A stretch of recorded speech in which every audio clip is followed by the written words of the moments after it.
คุณใจตื่นนะเจ้ากับข้ามมาจากพอครูพี่คุณเจงคำพอครูพี่คุณเจงคำมาซ้อนเนาะเจ้าเฮ้ยเจ้าเฮ้ยลาบัดนั้นแล้ววันนี้ฟังต่ออาลุนจุนจาลาแมวิงตกป่าปิ่งกินเต่าฟินแต่ตกเมืองยองเมืองแยงกินมาตกฝั่งตาเล่งโง่เล่งควายตกตีนด้อยเล่งจ้างเล่งมานางจางฟาดต้อให้นางไก่ฟาดต้อบุ้งสาวอยู่เฮิรนกอดข้อกันให้หาสังให้หาจูให้หาควายมีจูอีเข็นถ้าเจ็ดเข็นอีลาถ้าเจ็ดหน้าอีไต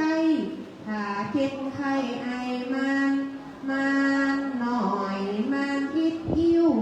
พิษใบลุมใบเลี้ยวสุ่มทักกา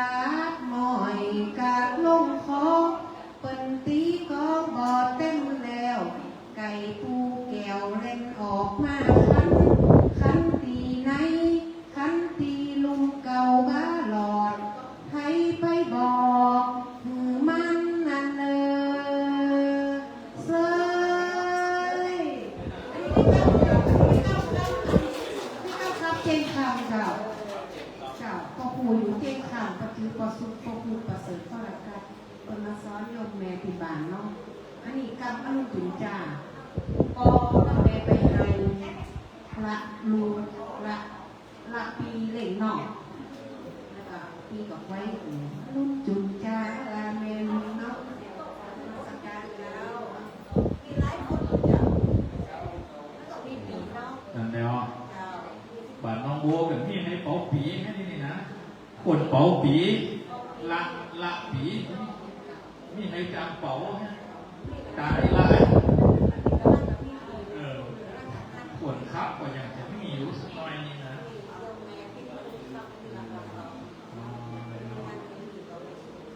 ผมว่าใครที่หน่อยน้องบัวนี่ไปเงียบเนี่ยอย่างผมมีใครไปสมัครคือ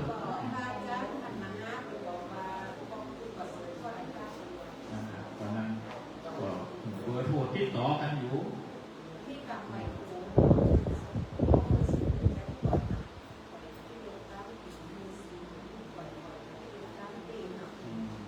ฝังจำดี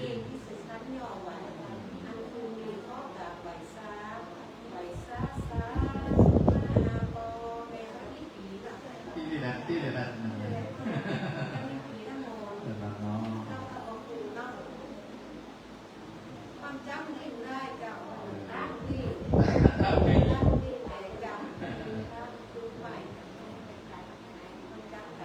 มันให้จะสว่างมากมันคือเจ้าเนี่ยถึงมื่นก็ไม่ได้ใส่แว่นก็ได้ยินได้ใส่แว่นนะคือเจ้าใส่แว่นตาทางไกล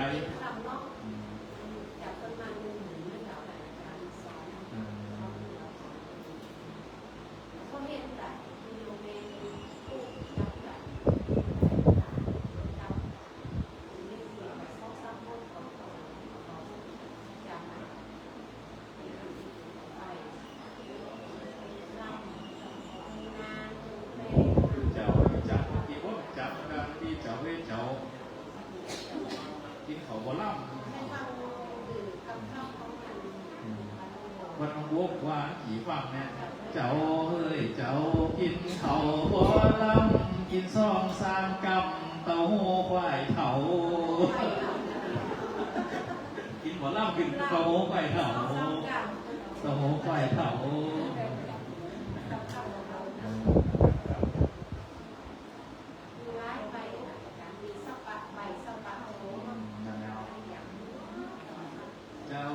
เจ้าเป็นลูกสาวไทย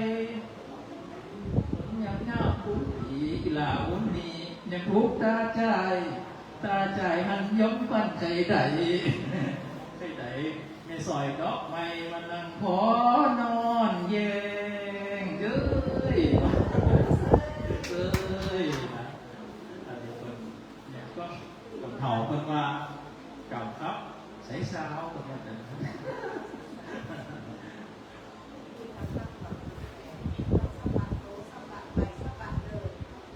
บางทีก็จะมี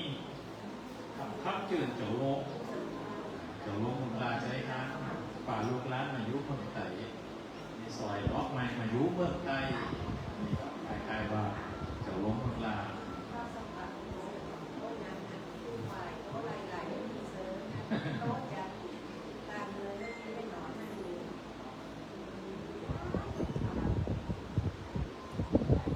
ไทยๆเข้าก็จะเป็นกำซอหรือว่ากำจอยเนาะเป็นกำเมืองกำไต้ก็เนาะ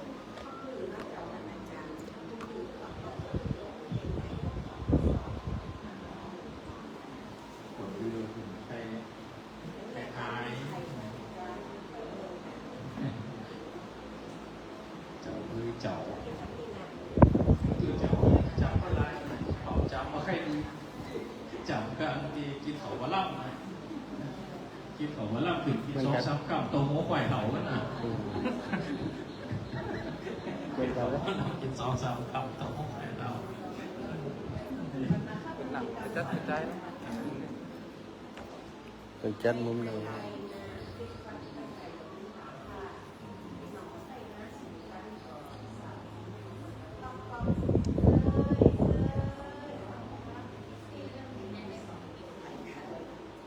บอกว่าไปทางเมืองลาวนี่เป็นครับเป็นข้าวเป็นเครือครับพุทธประวัติของพี่เลิกครับประวัติพระพุทธเจ้าเกิดที่หันที่นี่ว่าเป็นเก่าครับนี่นะเคยได้ยินที่เมืององศาไทยลือที่เมืองเป็นครับเป็นว่าครับพระพุทธเจ้าขับงานทุกคนแต่ปัญหาได้มีบ่ใครมีเนาะกายที่ซ่อ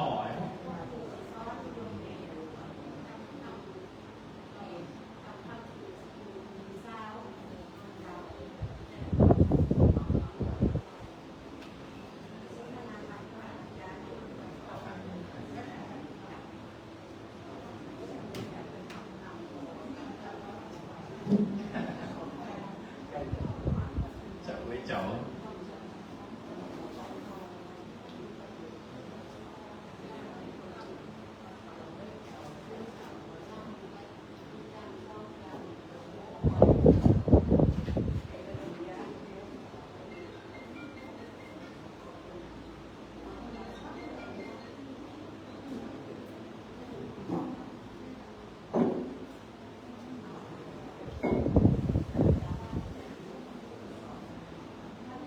ได้บอกตัวจัน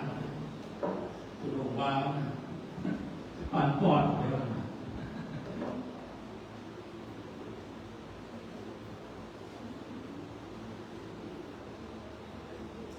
ย่างของผ่านแล้วจะไปแถวในวิหารในม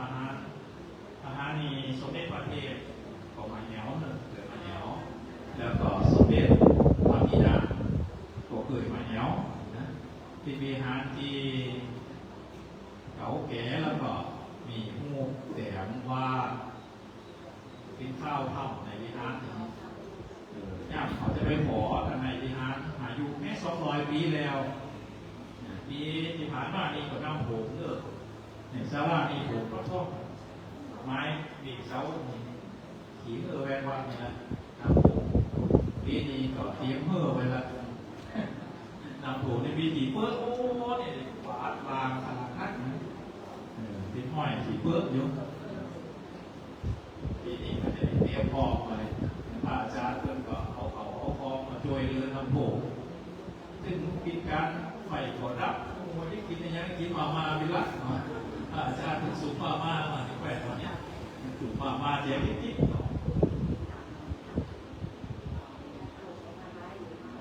ญาติโยมก็ส่วนใหญ่ก็จะเป็นแบบมุมอยากชีพต่างๆแจกสถานญาติโยมชาวบ้าน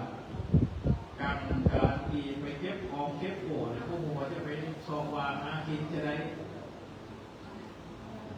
ข่าวกันเนื้อก็ได้ข่าวกันนั้นก็ตัวแค่เต็มได้ให้ที่กดลดบ้านสภาพ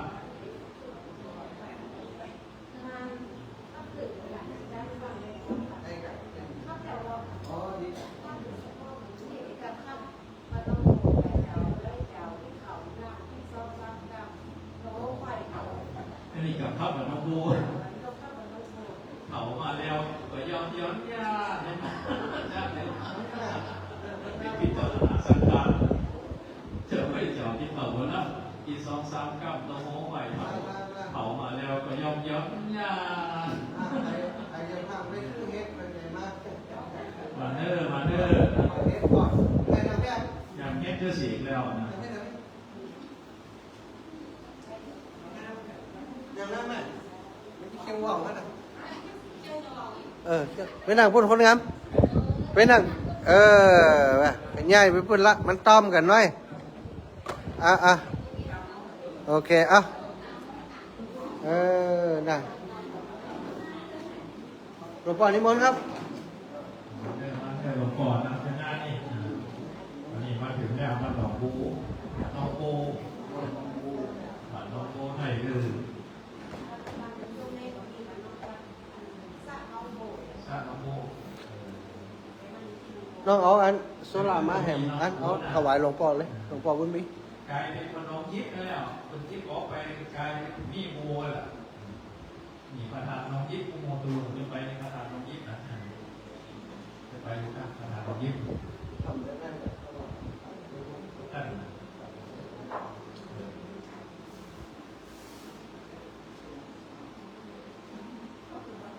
มีน้องนั่งอยู่ในทุกบาทนะสมัยเด็กมีดอกโอ้ที่ท่านน้อยไปเก็บดอกโอ้เสียโครงการสนมาท่านขึ้นมาว่าฐานนำแรงไม่มีนำคือว่าเลื่อนหน่อยดอกโอ้ไปเจ็บได้เลื่อนหน่อยเดียวรอบๆถังที่ต่อหน้าน้องดูเอาว่าพระเจ้ามองหน้าเพื่อหน่อไหวพระธาตุไหวพระธาตุน้องยิบนะสมัยแต่เมื่อนี้ทำหน้านี้เขาพูดแต่เจ้าพญางมาพูดดีเลยคุณมาฮอดปีนี้มาฮอดก่อนแจกก็เลยถามพระธาตุจอมแจงครับพระธาตุจอมแจงแล้วก็พูดแต่เจ้าที่เป็นหมอเปล่าอยากกินก้นนะแถวนี้นะเลยนิมนต์พระพุทธเจ้าว่าปราบยักษ์แบบพวกนี้เอายักษ์ไปขังอยู่ในหนองไปขังในหนองเป็นก่อนหลักกติกาไว้ว่าพระพุทธเจ้ายังอยู่นี่ก็หนูยักษ์ออกมาคือยักษ์เป็นตัวเช่นหมูเดี๋ยวจะได้ว่าพระพุทธเจ้ายังอยู่ขอฟังเสียงกองนู่นวันพระวันศีลยังมีเสียงกองอยู่นี่แสดงว่าพระพุทธเจ้ายังอยู่อยากก็ดีออกมาคือพระพุทธเจ้าเป็นหมาป่ายักษ์เดียวเป็นพยานที่มาตาจ้องเจนมาเจนไปพดมาตาเจเห็นนะที่เอาขาไปซักเจเนี่ยน้ำเห็นลากเนี่ยมาตาเจเห็นยุบมันแดงนี่ไปห้อยก็หมดแดงมันก็เป็นนุ่มเศร้าไปก่อนนั่นแหละจอมเจที่กี่มาจอมเจงมาเจงที่วัดเจเห็นกันฉันถวายผมว่าจะว่า สถานนั่นเรียกว่าวัดที่เขาจะถวายนะวันนี้ก็เป็นวัดสุดท้ายเหมือนวัดนี้ไปเอี่ยวกันทางพวกวัดทางโควิดเดี๋ยวออกจากนี้ไปก็จะเข้าไปเรียนเวลามันจัดการที่แรกว่าตั้งใจมาวัดโกคำสัตย์ทุกทีเดียวแต่วันนี้มาตรวจหาครูบาอาจารย์ด้วยแล้วก็เส้นทางที่ผ่านมานี้ครูบาอาจารย์ที่เพิ่นจะมาตาเตียงจะบอกให้สำรวจพอครับเจ้าของวัดระยะจากตรงนั้นที่วัดมาที่จะมาถวายคนจะเป็นผู้เป็นวันที่30เลยเป็นปลาแก้วหวานที่มาวันนี้มาพ่อของมาตามโตมาพ่อของมาตามรัฐเจ้าเลยอยากจะกั้นก็ตอนมาตามรัฐนะถือว่า29 กิโลว่ะเอามาโดยมาเอาไป50 กิโลดีกว่ามา29แต่ก็เรียบร้อยมาถึงกันนี้ไม่เดียวก็จะพอออกจากนี้ไปก็แบบด้วยกันไปเพราะว่ามันเข้าตั้งตั้งไก่อยู่มีปัญหาที่ได้เจอกันดูแลใครจะแวะตื่นไหนทั้งไรทั้งไรก็บอกแบบเนาะจะค้อนเดี๋ยวไปค้อนหน้าเพื่อนหรอกที่เพื่อนนั้นจะรอสอดซึ้งเพื่อนเดี๋ยวเสร็จทำการนี้แล้วก็จะคิดไปวันนี้ก็ถือว่ามาพบปะครูบาอาจารย์ท่านบอกปีใหม่ด้วยที่ให้วันนี้ครับท่านบอกปีใหม่ด้วยแล้วก็วันนี้เราโซลาร์เซลล์มาถวายท่านอาจารย์ได้เอาไว้ใช้สำหรับทุกที่นะของท่านอาจารย์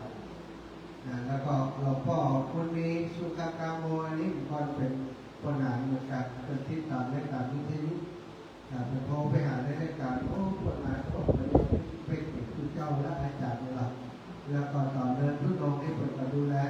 จะมาติดเป็นดูแลไปนอนที่พระเจ้าปันบ้านเหนือผมจะเล่นละวันนี้มีการโยมนะครับผมได้นะใกล้จะถึงกระทบบอกแล้วแต่ใครเข้าไปถ้าเข้าไปมันจะแวะคู่กันเมื่อเราเอาแต่พวกจะซื้อเองแล้วนี่ขอบคุณเรื่องก็ได้อาจจะไม่ได้คู่กันได้ลดเวลาเพราะว่ามาสี่การตู้มาได้คู่กันคนขอบคุณที่เป็นกำลังใจที่การตลอดเราตั้งแต่เดินทุดงก็ตั้งใจบอกอาจารย์ด้วยเหมือนกันว่าเดินทุดงเส้นจะพาเส้นทางมาย้อนรอยแนวที่กันสัก2 วันนี่แต่เดียวได้วันเดียวมันก็เลยหยอกหมดนิดหน่อยถ้า2 วันเขาได้พักนอนพักกันหน่อยอย่างนอนพักเขาต่อเจ้าแนวมันจะได้แต่ทุกคนก็มีพลังเนาะที่ตามกันไว้อย่างนี้ก็ถือว่าโอเคแล้วนะก็ขอบคุณหลายๆเรื่องตอนนี้จริงๆก็สุขภาพแบบนี้วันผู้วันคือถ้าจะไปหมออันเอ็กซเรย์ตีแขนหมอบอกว่าจะติดนะตอนนี้มีไข่ต้าตีโคบาก้าตีหมอละดึงก่อนเข้มขัด2นี้ตีอยู่ที่ว่านะก็เป็นผลจากการที่เดินทุดงทำให้ยาตาแล้วก็สำหรับทุดงทำให้ยาตาปีนี้นี่ขาดไป4,000ครับ110 บาทปีจากกุ้งถึง2 เดือนตอนนี้ก็สบายใจแล้วเหลือ4,000เก็บวันละ3 บาทกุ้งนะเติมนี่กุ้งเติมหน้านี่ก็ขาดแค่4 บาทของท่านอาจารย์ก็ปีนี้ก็เขาได้ช่วยกันตอนที่ตัวสามารถเดินผ่านที่ดูร้อนหลายคนก็พอมารับน้องแม่ก็พอมานะก็อาจารย์เพิ่งก็ได้ไปเป็นทุนในการดูแลลูกเองปฏิวัติอันนี้ก็ได้ช่วยกันเป็นซึ่งวันนี้ก็เตี้ยอุ้มห้องนะอาตมาภาพเล็กมันจะเป็นพระเจ้าที่มีสตังอย่างอาจารย์ก็เหมือนกันนะอาจารย์เหมือนเจ้าวาดนะแต่ที่เขาว่าเจ้าวาดวัดมันพ้นสถิตนี่นะสนใจบอกเมื่อแล้วแต่เจ้าวาดทุกปีก็ได้ยินแต่ไม่เคยว่าเจ้าวาดอยู่ในฐานะคือในตำแหน่งอย่างนี้เนี่ยพูดถึงว่าท่านวิสัยอย่างนี้พอดีแบบนี้ก็เรียกอย่างนี้นะอาตมาขออาศัยสื่อวิทยุอาจารย์มือขอบสื่อวิทยุประธานวิสัยอย่างรวมของอาจารย์นักคือก่อนในมาทำบุญด้วยกันมีบุญเดินบุญลงธรรมะอย่าตาถ้าว่าเดินมันก็ไม่ตั้งแต่จะห้องบอกบุญในการวิทยุไปที่บายจากจังหวัดที่ขอขึ้นมาห้องเนี่ยเขามาประเมินแล้วมันเนี่ยถ้าเขาไปแหลกก็อยากมีอะไรตายได้แต่ของพวกนี้เนี่ยก็เดินแต่ปีหน้าถ้าจะชอบคนสบายก็ขอเพื่อถ้าจะเดินวันผู้น้องแข่งท่านนี้ท่านไปรักษาก็จะดูตัวเขาแล้วจะอันตรายอะไรว่าผู้คนนี้จะไปหาหมอไปดูแลตลอดเส้นทางที่เดินทางทุดงมาของพวกเขาเนี่ยดูแลที่ต่างกันต่อต้อนรับงานที่ผ่านมาก็ได้พวกเขามาที่ตามดูแลตัวเองอย่างว่าพระพุทธท่านจะมาผ่าพอดีท่านอาจารย์ใหญ่พอดีอาศัยศรัทธาจากไปนอกที่ไปช่วยกันดูแลทุกคนทุกตัวถ้ามีท่านอาจารย์พระมหาพระพุทธโธก็คิดอยู่ที่ทำโครงการนี้เข้าไปอยู่ตลอด3 เดือนจะได้ช่วยงานวัดโรงพยาบาลท่านอาจารย์เป็นกองเรียนต่างแล้วท่านเป็นกองบุญจากพระมหาพระพุทธโธส่วนนั่นเองทีแล้วก็ขอบคุณศรัทธาญาติโยมทุกคนทุกท่านที่มาเรียนเป็นหัวกะทิคือนั่นเลยเลือกเฉพาะคนมีตาตามาโดยเดี๋ยวจะสตาร์วอร์ดแล้วที่จะเปิดชุดตาแล้วนะขอบคุณจากคำขอบคุณก็คือมีอยากจะบอกว่ามันถ้ามีปล่อยแต่ทั้งหลายมีอยากโยมทั้งหลายจะมาขอบคุณครับต้องการอย่างหลักว่าเช่นจริงๆแล้วอยากจะพักแล้วก็ที่บ้านจากตลอดอยากจะไปนึกกินบอกว่าที่หนึ่งเราสร้างบารมีกินบอกว่าตัวจะได้สบายนุ่มแต่ขึ้นถึงมูเฮาที่อยู่ลำปางก็ดูถ้าไปอย่างคนการจ้างในการที่จะยุ่งกับนิสถานีกับนิการลำปางมันจะแผ่วลงไปอะไรจะช่วยกันอยู่อย่างเงี้ยช่วยอาจารย์พระมหาพระโดนโดยแล้วก็ช่วยโครงการเจตมาทำโดยเราไปแสวงบุญได้หน่อยก็ไปด้วยกันเขามีการนักพร้อมกันคนเล็กคนน้อยสตางค์10 สตางค์20ของเขาสำหรับวัดที่เป็นเรามาด้วยเนี่ยก็เป็นประโยชน์เป็นประโยชน์ แต่ถ้าวัดละกี่คนของเขาวันนี้มันเลิกแต่ออกมาถวายอาจารย์มานักมาลาอะไรแล้วก็หลวงพ่อขอให้พระราชสมบูรณ์ที่มูเฮาทำแต่วันนี้ปกปักรักษาศรัทธาทุกคนทุกท่านที่เดินทางด้วยกันมาสุขภาพพระนามัยสมบูรณ์แข็งแรงกันการเดินถ้านั่งรถไปก็อาจจะไม่ได้พูดกันว่าต่างคนต่างอยู่คนละการไปซื้อของโน่นนั่นนี่ก็ไปกันเนาะที่ว่าเป็นการแสวงบุญเป็นทัวร์ครั้งแรกที่มาด้วยกันเป็นคณะตัวแต่ต่อไปกับคณะอื่นกันไปติดตามกับโอกาสข้างหน้าถ้ามีการเขายังจะไปแสวงบุญที่ไหนกันที่ไหนจะไปนั่นจะไปนี่เขาอาจจะพูดกันในกลุ่มกับพากันไปกลุ่มคณะที่ขับรถมาด้วยกันนี่ก็เป็นขับรถดีเนาะขับรถดีมากดีตั้งใจดีเวลาเราจะได้ใจบริการวันที่15 เดือนหน้าที่วัดน้ำไฟนี้มาเดี๋ยวนี้รถมันเต็มนี่ไปสอบกันนะเพราะว่ารถมันไว้ซาวกันถึงผมก็เป็นจอดที่ไหนขอสำหรับรถที่จะได้ไปด้วยกันขอพวกแกบูเฮาส่วนใหญ่เนาะไปด้วยกันขอให้ทุกคนหลังจากกลับนี้ไปแล้วใครที่เจ็บหัวคอแก่ตายก็ขอให้หายเลยคนที่เจ็บแขนก็ขอให้หายนะมีความสุขกายสบายใจใครเที่ยงโจกเที่ยงล้วนก็ขอให้ได้สมความมุ่งมั่นปรารถนาที่ไหนที่ประการเราจะได้การวันนี้การถวายท่านอาจารย์จะต้องทำขอน้อมถวายเป็นปฏิฆาระแก่ครูบาอาจารย์ถวายครูบาอาจารย์เรียนเชิญตัวแทนเอาแต่วันเรียนจันทบมาถวายหลวงพ่อไม่น้อยจะเรียกไงก็ถวายหลวงพ่ออันดูอีกท่านไหนท่าน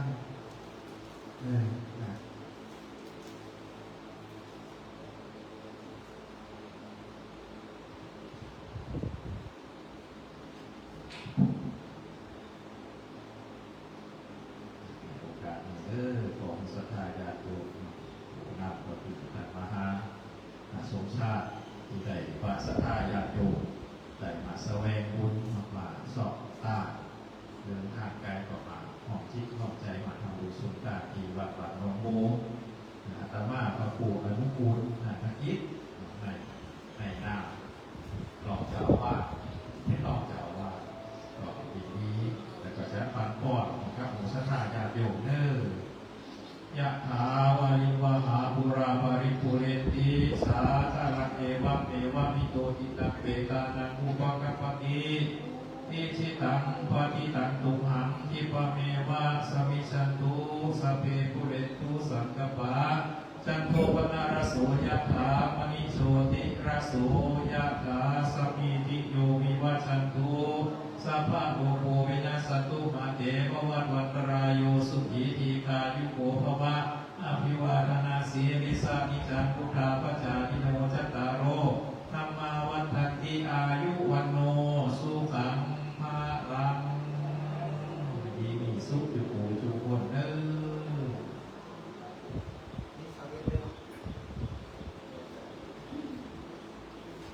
ถ่ายแต่เอวเนี่ยมันมีติดถ่ายรูปเขาก็เอวกันสัก15 นาทีถ่ายรูปให้อย่างแล้วก็เรียกกันออกเป็นถ่ายใครมีหาอาจารย์ไม่บรรดาไม่ก็ได้เพราะว่ามีข้อมูลดีๆแบบที่ว่าบอกว่าที่ว่าบอกแกไปเอาในวิหารด้วยกันครับไปเอาเป็นคณะจะได้หมด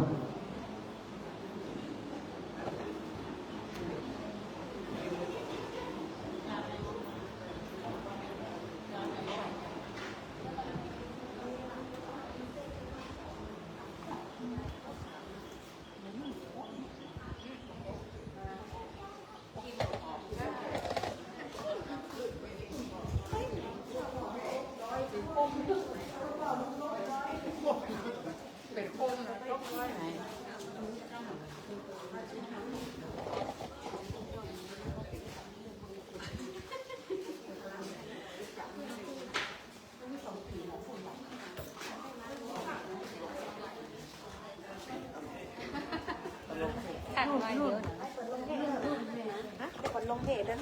ลงไปกันเหมือนกัน คนเกือบทุกเพจ มัน2 คนก่อน นะเกือบทุกเพจ เกือบอยู่เนี่ยจับอะไรอยู่ เกือบไปเพจยาเกือบเดี๋ยว ในเนี่ยตัดชูน่ะ ตั้งก่อน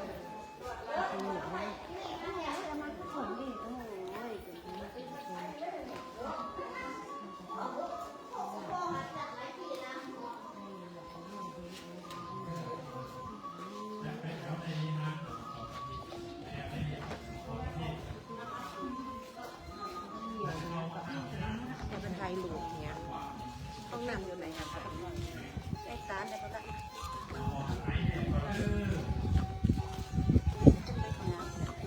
เข้าไปไหนห้องน้ำเป็นจังไงอ่ะ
นะยังไหนอยู่อ่ะอยู่นี่แล้วไปตุ๊บอยู่นี่เพื่อสอนทองน่ะเพื่อสอนทองน่ะไปตุ๊บทองที่ไกลตัวเลยพวกไปต่อเจริญมันไปออกจากนี่ดีกว่า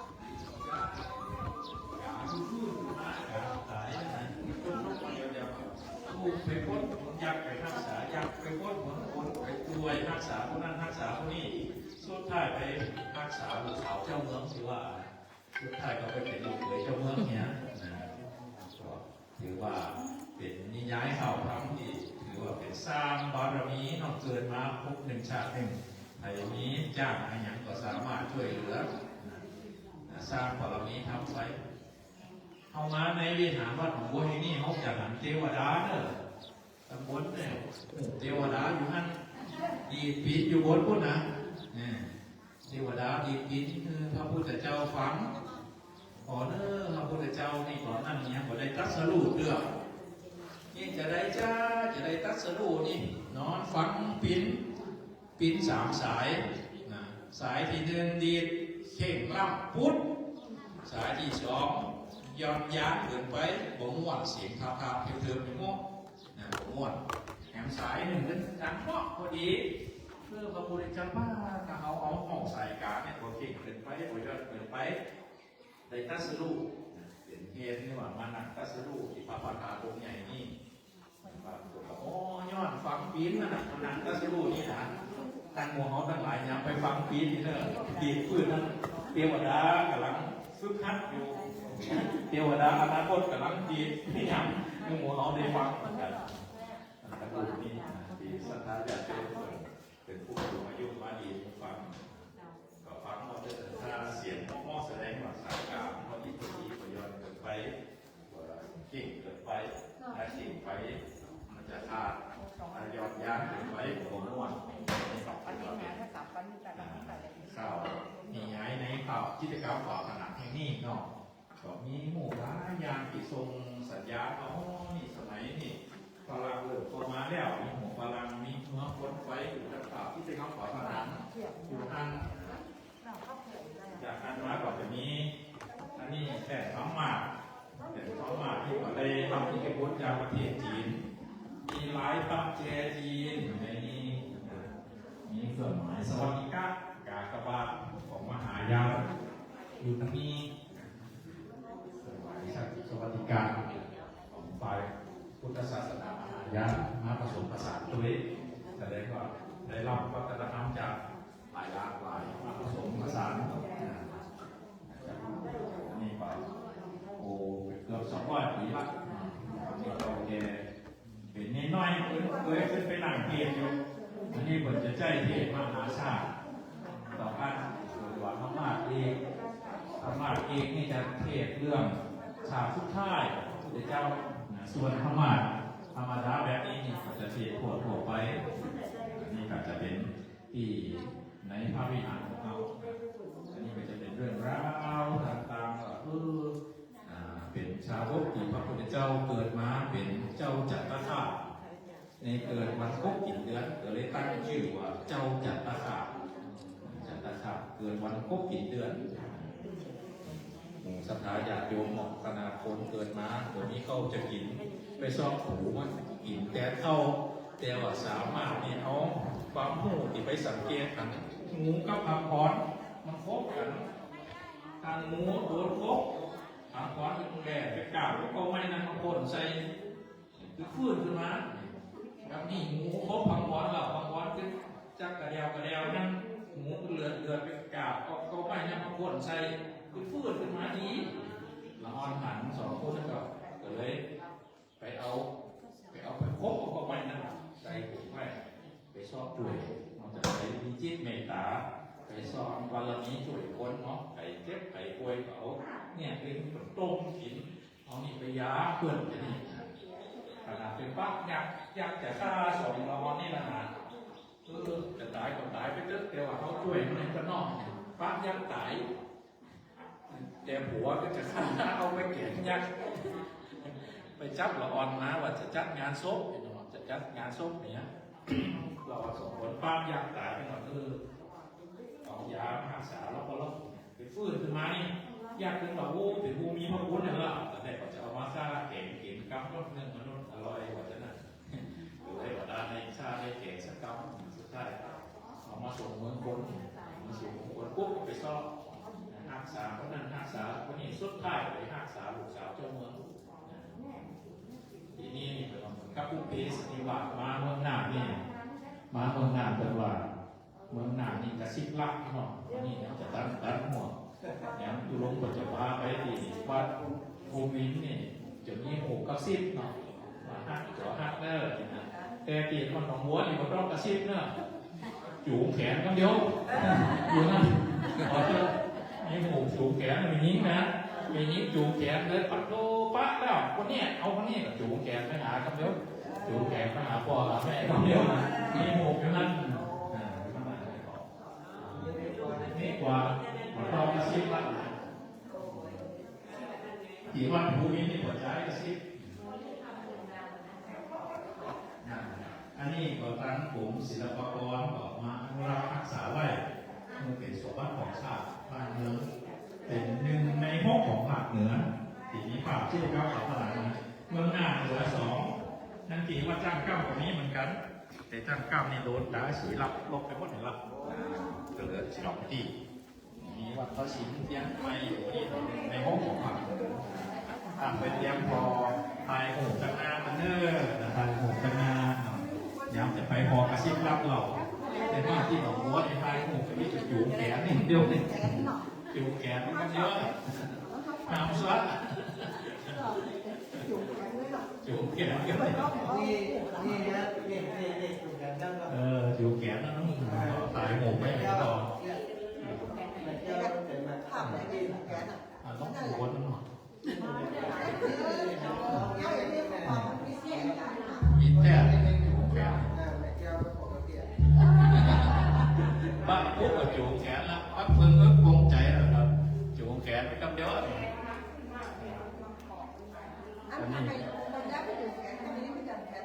นนี้เป็นยิงจูเลย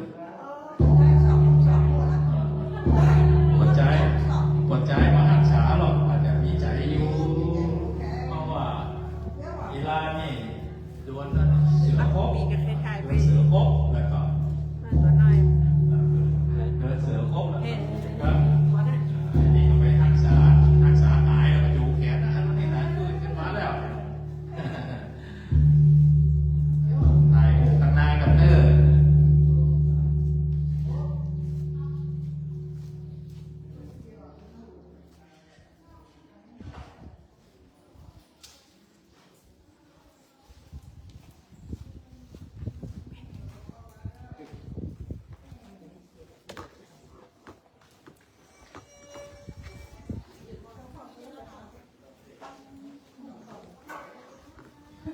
สักการญาติโยมเป็นเจ้าฟอดปู่จ้าพระวิหารวัดหนองโบฟอดปู่จ้าเนี่ย ทำไมไปอยู่ทางโน้นกันหมด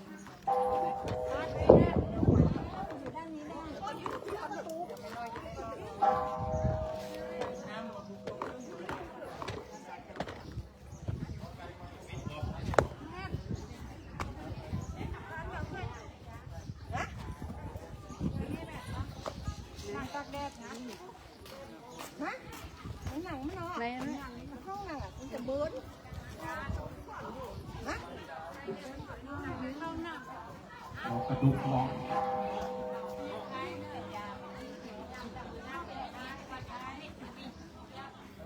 ย้อนแสงอ่ะเฮ้ย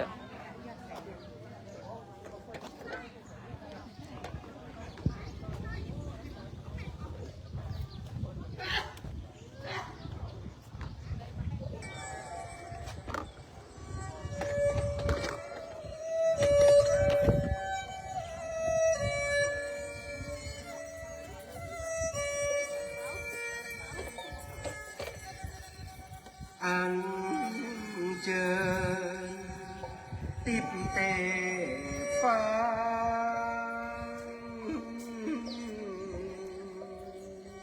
มาผสมส่องหน้ามนค่าอันเจอ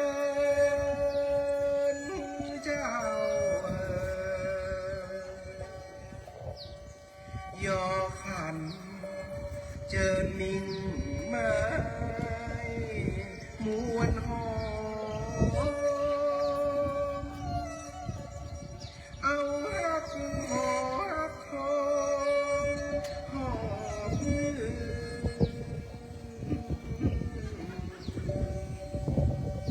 เอาใจรอใจรอมา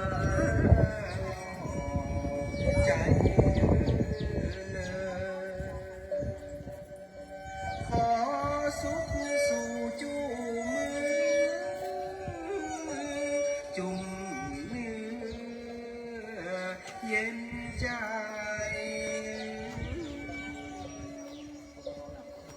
ใจ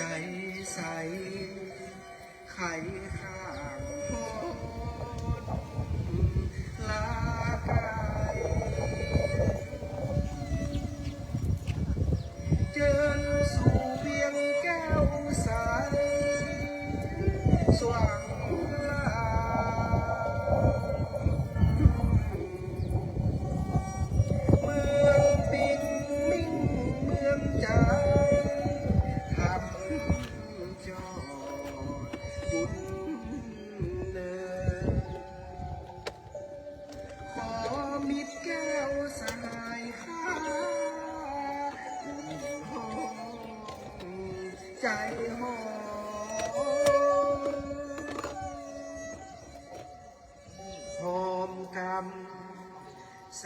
say